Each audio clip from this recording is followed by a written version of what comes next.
If a food safety crisis hits and there's been no preparation done ahead of time, you are starting 10 steps backwards. One of the first point in crisis preparation is just acknowledging crisis will happen. Yeah. Some people just can't even get to accepting those will. So if you just start with crises will happen, but if we're prepared, there'll be fewer of them and they will be of less intensity. Really? And then you have a franchisee rep there. And then you can talk about, is this the right way to talk to your teams?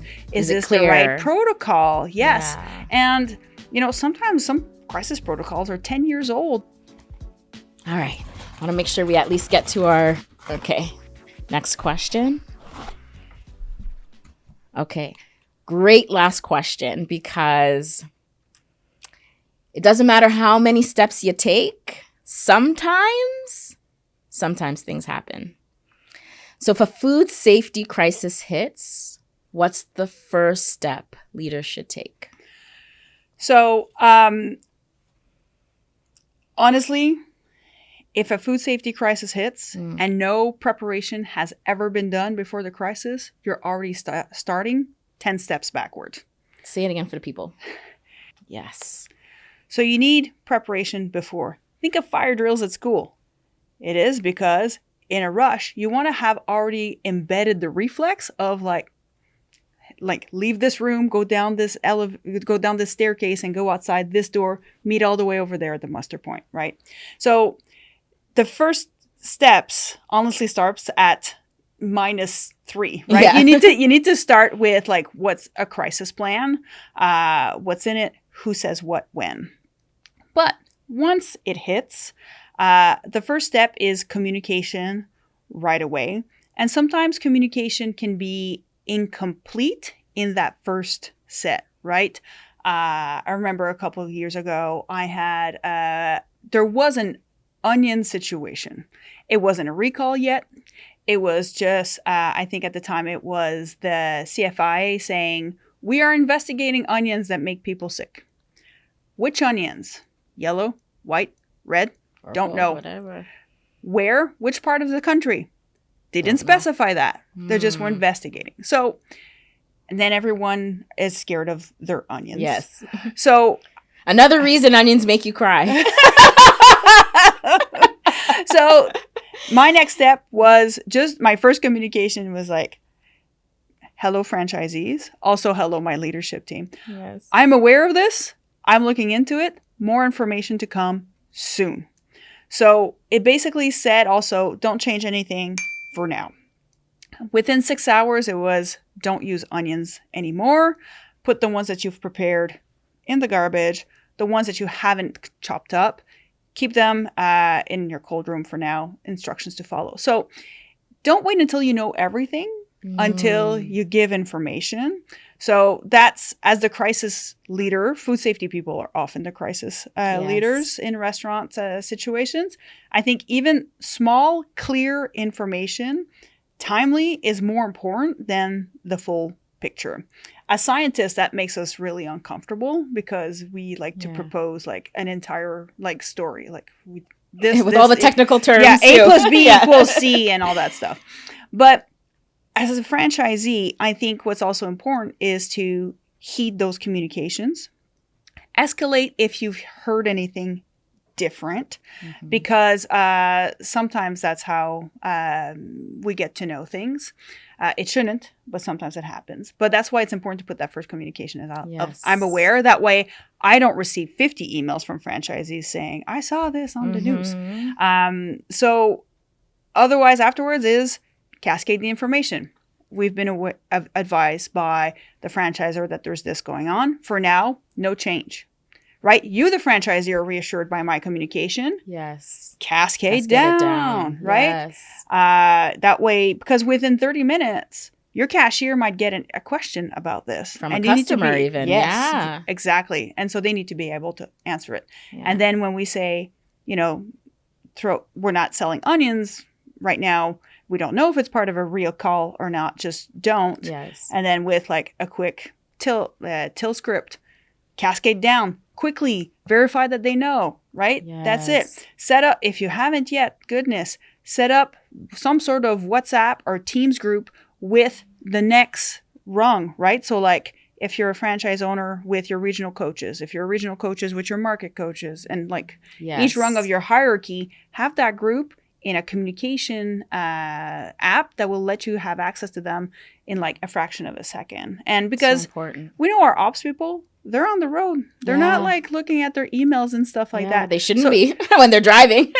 Certainly not. But even in the restaurant, they're busy coaching, training, answering questions. So like, you know, there needs to be like a pre-programmed group for people to talk about it. Yes. And it is expected of like, okay, this is a messaging app you never turn off. Yes. All the other ones you can, but this one, no, because this is where like emergency communication come through. So that goes back to preparation, like a few steps earlier of like, what are the steps? What are the communication channels you're going to get information through? Because I've had this in my experience where a supplier, for some reason, reached out directly to my restaurants to tell them there was a recall on something, did not tell me. Actually, it was a quality withdrawal, but just for still the communication skipped the franchisor and went straight to the franchisee, which was completely out of process between me and that supplier, and between me and all my suppliers. And you know what the restaurants reacted? They thought it was a hoax. Yeah. They're like, this fraudulent. They're like, how come we haven't heard from head office then? Like the CRA calls, you know, like it's So because of that, because you already have a system in place of like, first of all, honestly, one of the first point in crisis preparation is just acknowledging crisis will happen. Yeah. Some people just can't even get to accepting those will. So if you just start with crises will happen, but if we're prepared, there'll be fewer of them and they will be of less intensity. And then you decide who's part of the crisis team. You decide where the crisis communications will come from. Yeah. And then you prepare who the recipients are of like, you will only receive these from me, but when you do, you must take act. And some of them obviously, you know, requires a feedback loop of how many quantities of this and that and all that stuff. I love that you shared on not just preparing, identifying, talking about the processes in place, but how important that communication is. And the reality is operations, whether you're an operations leader or a QA, you know, specialist or expert or scientist, it doesn't make you a communications expert. And so sometimes you do have to lean on communications experts who have that knowledge, who have that experience to help you put together the words, to help you put together the timing, to help you put together those templates that might need to happen, especially when media can get involved, right? And like no comment is still a comment. So it just kind of, I think, highlights the importance that communication plays in identifying and preparing for and responding to a food safety crisis. So thank you for bringing that part in and layering that part in. It's a critical piece to the puzzle. With so an effective crisis team at franchisor level will have several people of different departments on hand that they've already been selected for this. They know that when the crisis hits, this takes precedence over anything else.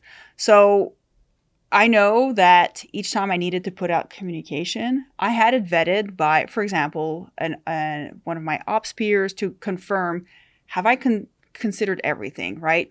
I mentioned at the beginning, I've done ops. I've been in food safety for like almost 20 years. So that means I've been in ops a lot because I wanted to serve food safety and it lives in ops, believe it or not. So I still ask my ops friends, like, have I forgotten something? Is there something about the cashier? Is there something about the POS? Is there something about an overhead menu board, you know, that we need to block out, that we need to get into these details about telling restaurant teams exactly what to do? I always have it revised. And almost every time I had missed something. Yeah. So it's always there for that. I think also pre-crisis, something useful to have, like a really pro tip is on your crisis committee, have a franchisee rep there. And then you can talk about, is this the right way to talk to your teams? Is this clear? The right protocol? Yes. Yeah. And, you know, sometimes some crisis protocols are 10 years old, but we don't, like, honestly, like what's it called? Like robocalls. We don't do that anymore. Like, it's a different way, right? So you need to adapt. And having a franchisee rep there will tell you exactly if you're missing the mark on what you intend to communicate. Yeah. Thank you for including the franchisee. I know we have to wrap up.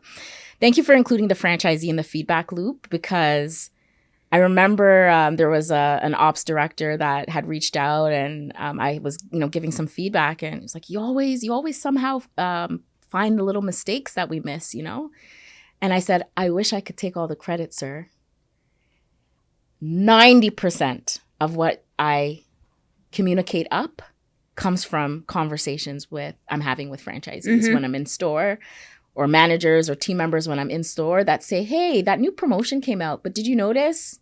Or, hey, we received this email. Is it fraudulent? Is it factual? Like, what should we do here? And I'm just like, I wasn't copied on that email. I have no idea what you're talking about. Yeah. So a lot of times that feedback does come from franchisees, and I hope that more franchisors will sit the ego down and open themselves up to hearing, even when it's hard, that feedback from franchisees. Yeah. It is invaluable expertise. Why would you not tap into it? Yeah. They're living it. They're living it day in and day out, right? Right. Oh, thank you. So much good information, a lot of tips. I feel like this conversation included a lot of actionable examples and actionable tips that people can take back to really start embedding food safety into brand culture and making it alive, not just in their restaurants, but also within their internal teams. Yeah. So thank you for all of those insights. We want to make sure that if people do want to get in touch with you, Kat, that they have your information. So look over there and tell people how to get in contact with you if they have questions or want your expertise. Best way is to hit my LinkedIn page. My name is Catherine Bédard, and that will be the best way to get in touch with me. Please do what's right. Take care of your communities, keep them safe, and then you'll have customers forever. Amazing. Well, that's all we have time for today, folks. Thank you for joining us on another episode of Hot Perspectives, the show. And as always, if you have any topics or questions you want to explore, drop it in the comments. If you enjoyed the conversation and are curious to learn more about franchising, like, follow, share, and subscribe to the channel.